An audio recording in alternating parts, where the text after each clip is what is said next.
जब मैं high school में थी तब एक बहुत अजीब घटना हुई थी। उस समय स्कूल में कई लड़के मेरा पीछा कर रहे थे, लेकिन मैंने सबको मना कर दिया क्योंकि उन्होंने मुझे वह एहसास नहीं दिया।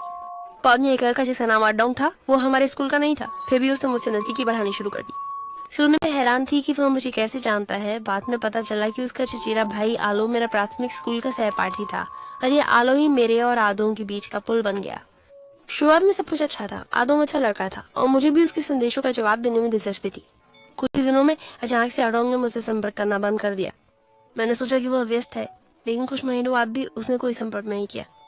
हालांकि उसका चचेरा भाई आलो हमेशा मुझसे बातें करता रहता था। शुरू में तो बस साधारण बातें होती थी, लेकिन बात करते करते उसने मुझसे पूछ लिया कि क्या वह मुझे प्रपोज कर सकता है। मैं चौंक गई।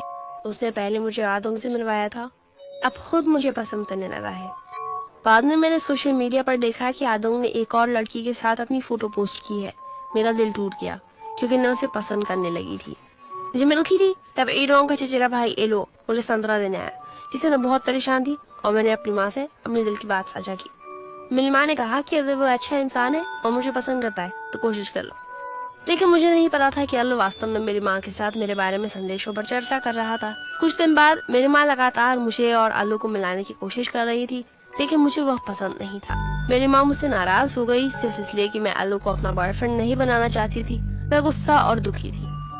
मेरी माँ ने सच में उस बाहरी व्यक्ति का पक्ष लिया, मेरा नहीं, जो उनकी अपनी बेटी हो। मैंने अपनी माँ से पूछा कि वह अल्लो को इतना क्यों पसंद करती है। ये पहली बार है जब वो इतनी जोर देकर मिलाने की कोशिश कर रही है।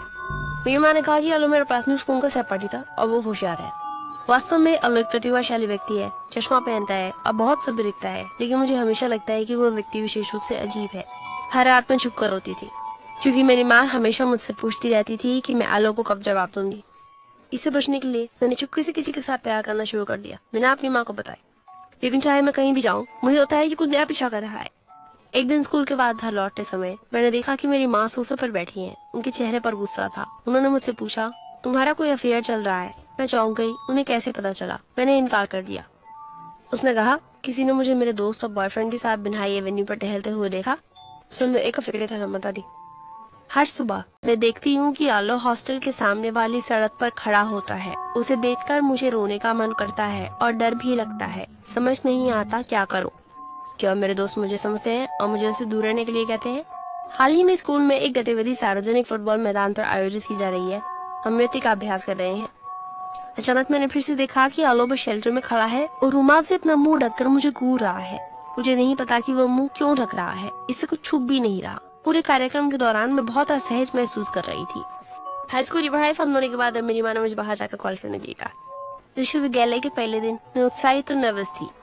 मैं काफी मिलनसार हूँ। जल्दी ही दोस्त बना लिए और सबको अपना परिचय दिया। नए सहपाठियों से मिलना बहुत मजेदार होता है।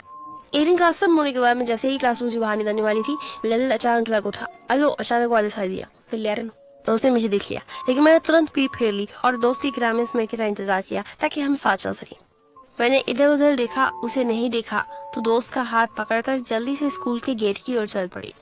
गाड़ी में बैठकर मैं चीखना चाहती थी। उसे कैसे पता चला कि मैंने स्कूल बदल लिया है? क्या मेरी माँ ने उसे बताया? मुझे लग रहा है कि मैं पागल हो जाऊंगी। अब वह मेरे साथ एक ही स्कूल में है, निश्चित रूप से फिर से मैं पीछे देगा। कल लौटने के बाद मैंने अपनी माँ से कहा कि मैंने स्कूल में आलो को देखा और सारी बात उसी पर डाल दी। मेरी माँ ने कहा कि उन्होंने बहुत समय से आलो से संपर्क नहीं किया है और वह उसे मेरे नए स्कूल के बारे में बिल्कुल नहीं बताएंगी। लेकिन मुझे विश्वास नहीं हुआ। मैंने उससे झगड़ा किया। मैं वास्तव में सहन नहीं कर पाई। कमरे में भागकर रोने लगी। लेकिन स्कूल में मैं रोज आलो को देख सकती हूँ। मैं केवल अनदेखा कर सकती हूँ, उसे नजरअंदाज कर सकती हूँ। ये जिंदगी वाकई में नहीं जी जा सकती, इसलिए मैंने ज्यादा दोस्त बना लिए ताकि वे मेरे साथ रहें। यहाँ तक कि बाथरूम जाने पर भी उन्हें बुला लेती हूँ। मेरे चारों ओर दोस्त ही दोस्त थे और मैंने आलू को पूरी तरह से भुला दिया। तुम्हें क्या बताऊँ, ये तरीका सच में काम कर गया। अब वो मुझसे पास आने की हिम्मत नहीं करता क्योंकि मेरे आसपास बहुत दोस्त हैं और मेरे दोस्त अपनी अपनी काबिलियत के कारण स्कूल में थोड़े मशहूर हैं। वे मुझे विभिन्न गतिविधियों में शामिल करते हैं। अब मैं स्कूल में बहुत से लोगों को जानता हूँ और बहुत से लोग मुझे भी जानते हैं। अब मैं अकेले होने से नहीं डरता और अब अलो मुझसे दूर ही रह सकता है। मुझे केवल ये समझ नहीं आ रहा है कि अलोंग कहाँ गया।